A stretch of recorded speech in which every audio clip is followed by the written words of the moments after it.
Back to my channel. And no speaking partner, right? No problem at all. Lot of my students tell me that, ma'am, we don't have a speaking partner. How do we speak and how to keep, maintain that consistency? Even in lot of apps also, you don't find very good partners, co-learners. Sometimes you feel demotivated. Sometimes it's like, okay, I did not speak as much. I did not find anybody who could match that vibe or with whom we could connect. Obviously, when we are trying to talk to somebody, we need to match that frequency, that rhythm. No worries at all. If there is no speaking partner, there is nothing to worry. I will give you 4 major tips by which, without any speaking partner, you can practice and maintain your consistency. How do we do that? If you have your phone, if you have your voice, and if you have consistency, it is enough. Okay, so make sure you watch this video till the end. So here we go. The first method is shadowing. We know we have seen a lot of videos on YouTube about shadowing, so we can do that, but make sure not to go overboard or pick a very difficult topic or pick a very difficult podcast. Go for simple things which are easy at first. Once you are comfortable, you can obviously increase your level. What you have to do in this is just listen to the speaker and try to repeat the speaker, right? How does it help you? It helps in pronunciation, it helps in intonation, it helps to build the rhythm. Gets used to those kind of pronunciation. Right, you don't have to go overboard and do it for half an hour, for 1 hour. Only 10 minutes every day is enough. Right, every day 10 minutes, just listen to the speaker and try to repeat what the speaker is saying. Right, and you will gradually see the improvement. Initially, you might feel little awkward because obviously you are not used to it. You might feel that something is not going very well, but no. Within 10 days, you will see improvement in you. So go for shadowing if you don't have a speaking partner. The next very important method, or which you can try, is read out loud.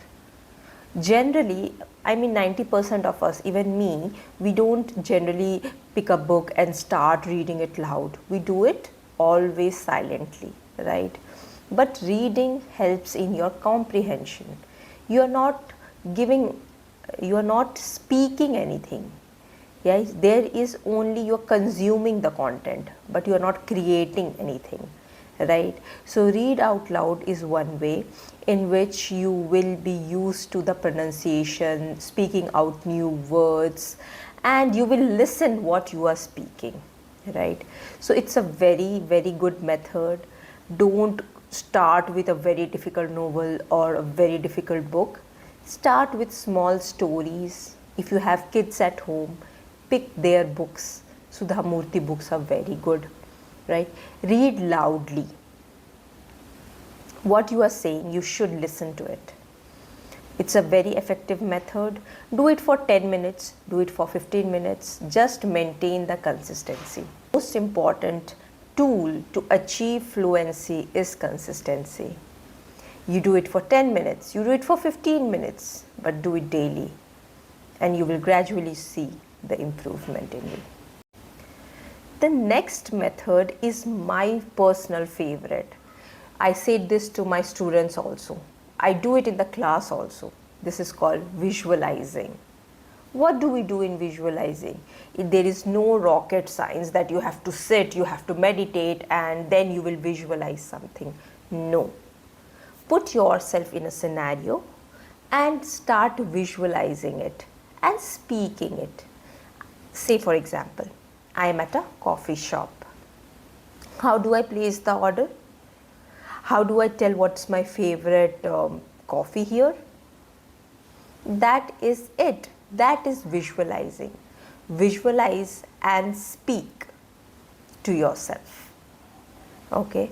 If you have kids, you might be going to a PTM, or you are meeting a friend after a long time, you met somebody at the mall, or you met somebody at the market, anything like that. Just put yourself in that situation and start speaking. Make stories. How will you introduce yourself? How will you greet that person? This is my personal favorite, and many a times even I do it time and again.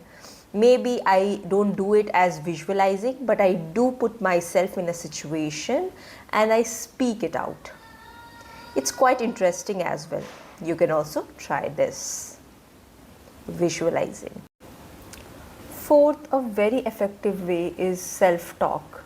It is nothing very difficult. You just have to describe to yourself, how was your day, what did you do today, what are you going to do today, right? Today, tomorrow, what are your opinions, what are your future plans? So what self-talk does? It prepares you for real life situation. When you are in a real life situation where you have to speak, you feel much more confident because you have already rehearsed it, right? Some people say that it is very, it feels very awkward to self-talk, but just a matter of some time. Once you do it for once you do it for twice, thrice, 4 times, you become very confident. So start self-talk from today and you will see improvement in yourself. Achieving that level of fluency is a journey where we have to do a lot of things, where you have to enjoy every moment. These are the 4 steps, 4 things you can do as an action plan to achieve your fluency, and I hope you will improve bit by bit. See you in the next video. Like, share and subscribe my channel. Say it right with Tanu. Thank you.